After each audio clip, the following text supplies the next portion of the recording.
I love cooking. All my friends will tell you just how much of a keen cook I am. I love eating out as well, but there's nothing nicer than a homemade meal. When you're cooking at home, planning is the key. Fail to prepare, prepare to fail.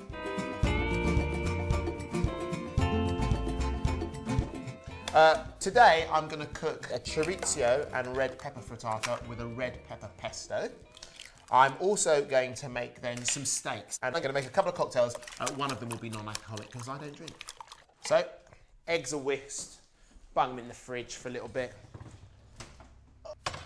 So it is a red pepper frittata. You need to start with some red peppers. The easiest way to get the skin off a red pepper is to put it under the grill, quite a high heat, until it literally burns it on the outside, so it goes quite blackened. When you've done that, get one of these food bags and leave them just somewhere, and they'll go really nice and soft, and they'll make them easier to peel. I'll just do one, and look at that, the skin's already coming off. Then you're going to just cut the red pepper in half, there we go, and get out all of the seeds, and you'll be left with just the flesh. You've also got to chop some onions, which I've already done, and also slice quite thinly some potatoes and fry them off. First things first, in with your onions. So what I'm doing here is I'm just breaking up the onions to get them into little like half crescent moons. Quite a high heat because I want them to caramelise. I want to get a little bit of colour onto the onions at the same time as making them soft. This is the pesto that I made yesterday. In fact, this pesto's got red peppers in, treated just the same way as I've treated the red peppers for the frittata. There's also some toasted pine nuts, some garlic, obviously some seasoning and some cheese. And then what you do is put it into a little Maggi-mix kind of thing, get that whizzing round and then add your olive oil. But what's important is the consistency. I'd say dollopy. You want a dollopy pesto and that'll be just right. Now the onions are pretty much where I want them. They're soft. They're a little bit brown. Next stop is the chorizo. I'm going to put in about half of this, so probably about just over a handful. And then you want to stir that in, and it will release a fantastic oil as well, which will be just beautiful. So what we're going to do is we're just going to take this out and put them all into a bowl. There we go. And then all you've got to do is add all the other ingredients that we prepared earlier. So what will go in first are the potatoes. I've had them resting just to get rid of any of the excess fat and oil which we fried them in, so in they go. Next in are the eggs that we prepared. So that's 8 eggs, that's going to go in as well. And finally, the de-seeded blackened red peppers that I've sliced as well, so they all go in. A little bit of seasoning, so some freshly ground black pepper, and also a pinch of salt. Get that all mixed in really nicely together. I'm going to just put a tiny bit of olive oil back in the pan. Then in we go with the frittata. It's a bit like cooking a big omelette. So have it on a medium heat and just keep pulling it away from the edge and then pushing it back into the edge. Make sure it looks nice because people eat with their eyes. I kind of feel now I want to leave it a little bit because I've moved it around quite a lot and it's beginning to solidify. And in a minute, once I'm happy that the bottom is cooked, I'll put it under a hot grill just to cook the top. But hopefully the inside and right in the middle will be kind of set, but not solid. So really nice and juicy.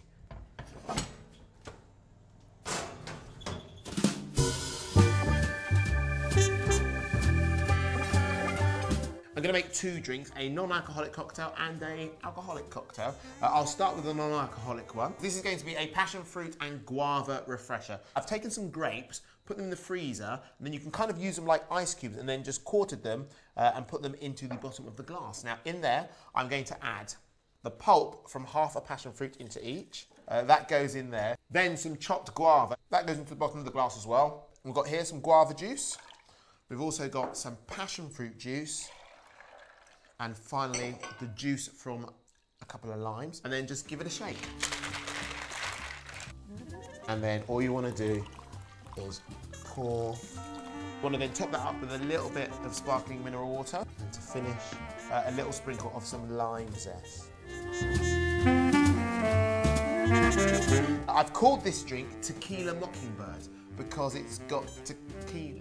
Right, you want to get some fresh mint, a little bit of sugar, just a tiny bit, a little bit of ginger, maybe a bit of lime zest as well. And what you do is you get the end of a rolling pin and you just want to bash it all together. And then you're going to add some more ingredients. We've got some lime juice.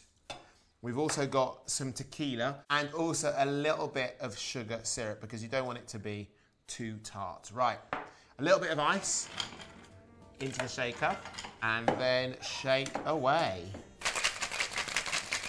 In these glasses, I've got some ice. The ice is only there to chill the glasses, that's all. So I'm gonna just get rid of the ice. Just pour them into your glasses. And then there's something really fun you can do. You can make a lemonade foam, really quite simple. All the details are at plenty.co.uk. And then just spoon it over the top of the cocktail. Ta-da! Here they go. Excellent. My very own exclusive cocktails for you. And one for myself, of course. Cheers. Cheers. Lovely to see you all. Hope you like. Thank you for having us. Enjoy your drinks. I'll be back in a sec. Lovely, fantastic. Yeah, so there you go.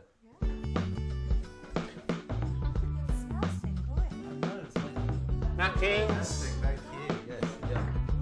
Go.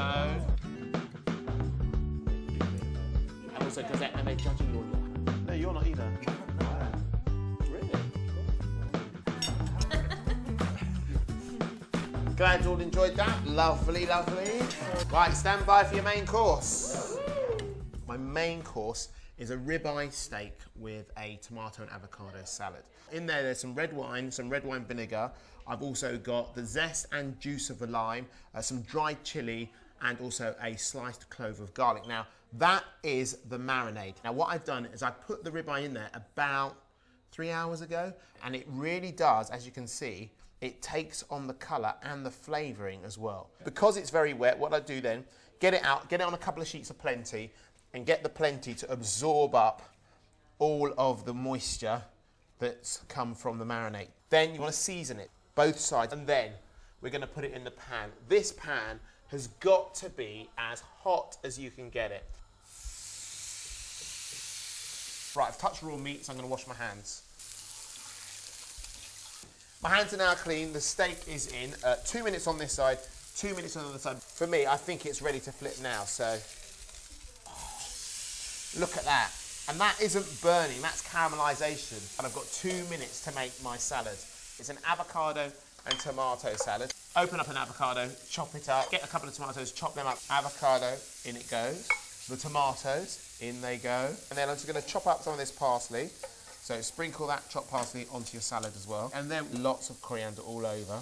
A little bit of olive oil, on it goes. A little bit of salt. And you can have a tiny bit of red wine vinegar and a squeeze of a lime. To get the most juice out of a lime, put it on a board and roll it. Then cut the lime on a diagonal and then look at that, all that lime juice.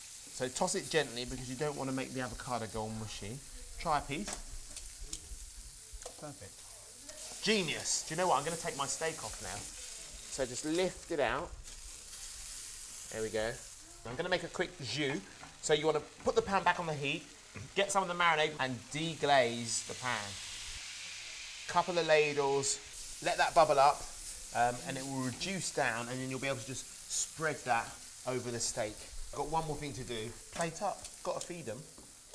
Just to make the steak that little bit more appealing, we'll take a little bit of this thickened jus, look at that, and put that over the steak.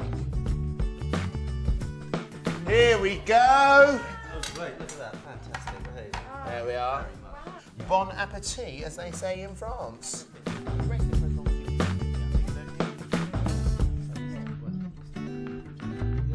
My guests are now fed and watered and seemingly happy. From November the 12th, I'll be hosting the Invention Test at MasterChef Live, which is sponsored by Plenty. And then later on in the month at the BBC Good Food Show in Birmingham. Don't forget, if you want to find out more about anything I cooked today, get some handy household hints, or maybe even some coupons for money off vouchers, then log on to the website plenty.co.uk, where you'll also be able to enter a competition where you could win dinner at John Torrode's restaurant Smith's. The food is amazing, just not as good as mine. Take care.